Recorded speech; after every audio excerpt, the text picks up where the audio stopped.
Alors à présent, nous allons aborder le fameux binôme de Newton que vous avez sans doute déjà vu. Et alors là, j'ai gardé le tableau qu'on avait fait pour le triangle de Pascal. Donc si vous ne l'avez pas vu, allez le voir parce que c'est très très important. On va utiliser ça pour définir bien plutôt pour bien utiliser, on va dire, le binôme de Newton.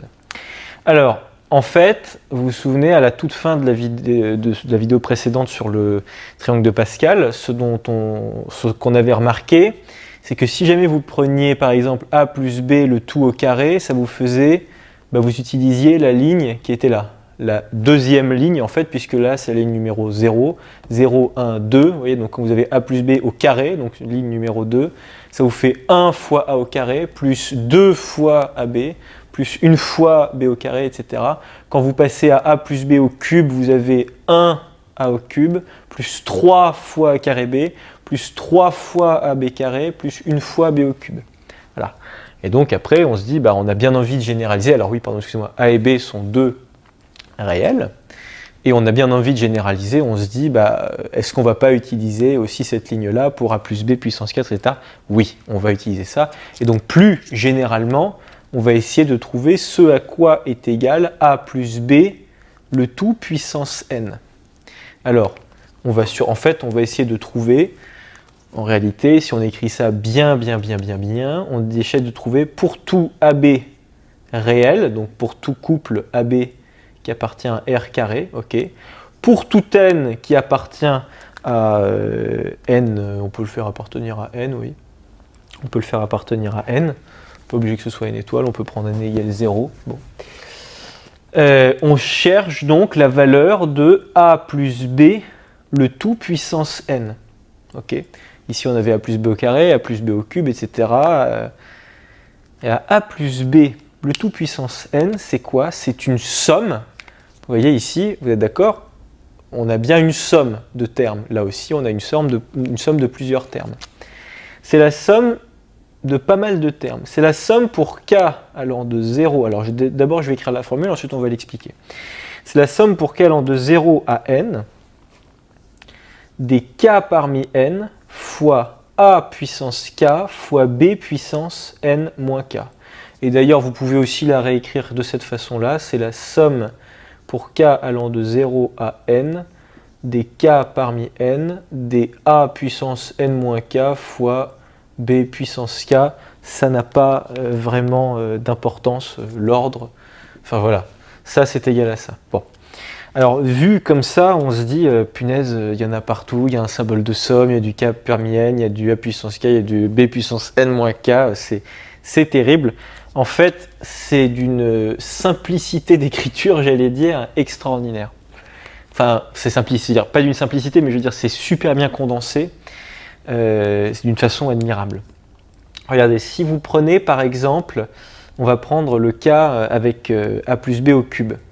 Voilà, bon ça je vais l'effacer, ça n'a pas vraiment d'importance, mais je vous conseille surtout de retenir ça. Voilà, mais vous pouvez tout à fait switcher le puissance k et le puissance n moins k. De toute façon, on fera une démonstration du binôme de Newton dans une vidéo annexe, donc dans une vidéo exercice. On va la démontrer par récurrence, cette formule. Mais regardez un petit peu. Si jamais vous appliquez là pour a plus b au cube, a plus b au cube, si on applique la formule a plus b au cube, c'est égal à la somme pour k allant de 0 à 3, vous êtes d'accord? N ici, il vaut 3. Okay, le n qui est ici, c'est l'exposant qu'on a là. Donc c'est la somme pour k allant de 0 à 3 de k parmi 3. Okay, le n qui est ici, vous le remplacez par 3. De a puissance k fois b puissance 3 moins k. Vous êtes d'accord? Le n qui est là partout, je l'ai remplacé par 3. Okay. Ça, du coup, c'est égal, normalement c'est en dessous, mais je n'ai pas vraiment de place. Maintenant, on va faire terme par terme. Alors, c'est parti. Mon premier terme, qu'est-ce que c'est? Mon premier terme, ça va être quand k vaut 0. Quand k vaut 0, qu'est-ce qu'on a? Vous avez 0 parmi 3 fois a puissance 0 fois b puissance 3 moins 0. Vous êtes d'accord? C'est votre premier terme. En tout, ici, vous allez avoir 4 termes. Vous êtes d'accord? Puisque dans votre somme, elle commence à 0, elle va jusqu'à 3. Donc il y a 0, 1, 2 et 3. Vous allez avoir 4 termes. C'est exactement ce qu'on a ici. Vous allez voir, on va bien retomber là-dessus. Donc 0 parmi 3 fois a puissance 0 fois b puissance 3 moins 0. Ok, ça c'est votre premier terme. Votre deuxième terme, ça va être quand k, bam, il va passer à 1. Ok, c'est le compteur. K, il passe à 1, donc ça vous fait 1 parmi 3 fois a puissance 1 fois b puissance 3 moins 1. Vous voyez, j'ai remplacé dans ce terme-là k par 1. Ok. Mon troisième terme, ça va être 2 parmi 3 a puissance 2 fois b puissance 3 moins 2. Et mon quatrième et dernier terme, ça va être 3 parmi 3. C'est quand k vaut 3, je remplace k par 3. Voilà, 3 parmi 3 fois a puissance 3 fois b puissance 3 moins 3. Ok. Alors maintenant, on va faire une simplification. Et comment est-ce qu'on va pouvoir simplifier tout ça? Vous êtes d'accord que, bon, en ce qui concerne les puissances, il n'y a pas de problème, on va s'en sortir. Mais vous êtes d'accord qu'avec ce qu'on a ici, 0 parmi 3, 1 parmi 3, 2 parmi 3, 3 parmi 3, c'est en fait les coefficients qu'on a ici. Bon là, on les a rangés à l'envers du coup, mais peu importe. Ce que je veux dire, c'est que les coefficients qui sont ici, ils se lisent sur votre triangle de Pascal. C'est pour ça qu'il y a un véritable lien entre le binôme de Newton et le triangle de Pascal. Encore une fois, on démontrera tout ça pour bien comprendre d'où ce que ça provient. En fait, c'est assez logique qu'on ait ce résultat-là, qui est ici. Alors, c'est parti. Si jamais vous développez ça, 0 parmi 3, alors on se souvient, 0 parmi 3, qu'est-ce que c'est? Ça va vous faire 1. Vous êtes d'accord? Ça doit être un truc que vous devez normalement connaître. 1 fois a puissance 0, ça fait 1. B puissance 3 moins 0, ça fait b puissance 3. Donc 1 b puissance 3. Donc je vais directement écrire b puissance 3. Ok? Plus, là vous avez 1 parmi 3. 1 parmi 3, qu'est-ce que ça fait? Si vous voulez, vous pouvez le dire sur le tableau. Ça nous donne bien 3. 3 fois a, puissance 1, ça fait a. Et b puissance 3 moins 2, ça fait bien b. 3 moins 1, pardon, ça fait bien b au carré.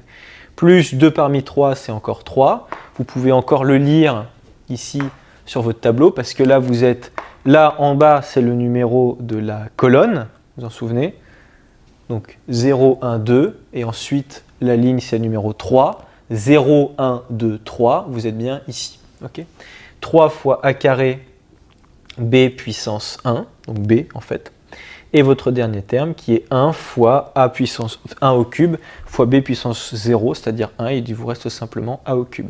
Et donc vous retombez bien, bon là ça a été écrit à l'envers, ok, bon, mais c'est exactement le même résultat que ce qu'on a ici. Il vous suffit simplement d'intervertir le k et le n-k, comme ce qu'on a vu tout à l'heure, parce que en réalité il n'y a pas de problème. Pourquoi est-ce qu'il n'y a pas de problème? Encore une fois, c'est aussi parce que, vous voyez, il y a toujours une symétrie. Il y a toujours... Là, vous voyez, vous avez une symétrie, 1, 3, 3, 1. Là, c'est 1, 4, 6, 4, 1, 1, 5, 10, 10, 5, 1, etc. etc. Ok. Vous voyez, alors cette formule-là, donc c'était juste pour vous montrer un exemple de d'une application du binôme de Newton, quand n vaut 3. Cette formule-là, on va donc, comme je le disais, on va la démontrer dans un exo à part. Il faut connaître la technique de démonstration du binôme de Newton, parce qu'elle fait entre autres intervenir cette formule-là, la formule du triangle de Pascal. Ça, c'est vraiment un exo type, j'allais dire, vraiment à connaître. Donc cette formule-là, il faut vraiment la retenir. Au passage, vous pouvez donc, c'est exactement ce que je vous disais tout à l'heure, c'est que quand vous faites ça là, ça c'est égal, vous pouvez tout à fait intervertir le k et le n-k des puissances. Okay, donc ça vous fait n-k, a puissance n-k fois b puissance k. Il n'y a pas de problème, ça sera toujours, il y aura toujours une égalité. Tout comme, encore une fois, vous savez que k parmi n, c'est aussi égal à n-k parmi n. Vous vous en souvenez? Ça, c'est allez voir les vidéos précédentes sur les combinaisons, si vous n'êtes pas à l'aise là-dessus. Mais en tout cas, voilà, ça nous sert à ça. Et donc, vous remarquerez, je pense, au passage, la puissance de ce résultat, surtout pour l'époque. Vous imaginez calculer, enfin, c'est super compliqué parce que, en réalité, a plus b puissance n, qu'est-ce que c'est? C'est genre a plus b fois a plus b fois a plus b fois etc. fois a plus b.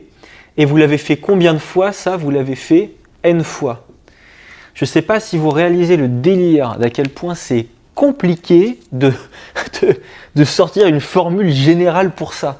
Parce qu'en gros, là, vous allez avoir déjà votre premier terme, ça va être quoi? Ça va être A fois A fois A fois A fois, etc. jusqu'à fois A. Ça va être A puissance n. Ensuite, vous allez avoir un deuxième terme qui va être A fois A fois A fois A fois A fois B. Okay, donc vous allez avoir A puissance n-1 fois B. Mais ce terme-là, vous le retrouvez, je veux dire, vous avez un nombre de termes pas possible. En tout, vous en avez n plus 1, mais peu importe, vous avez n plus 1 terme là-dedans. Mais c'est du délire, quoi. Enfin, je veux dire, le calculer à la main, c'est super difficile. La formule du binôme de Newton, elle vous généralise ce truc-là.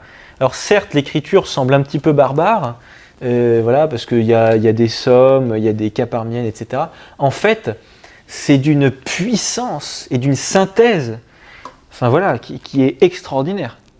Moi, je trouve ça c'est sublime cette formule qui permet comme ça d'un coup de condenser et de généraliser, peu importe le n là que vous chopez ici, et ben vous avez toujours cette formule là qui fonctionne. On la démontrera. On peut la démontrer de plusieurs façons, cette formule. On le fera d'ailleurs de plusieurs façons dans différents exos. Voilà.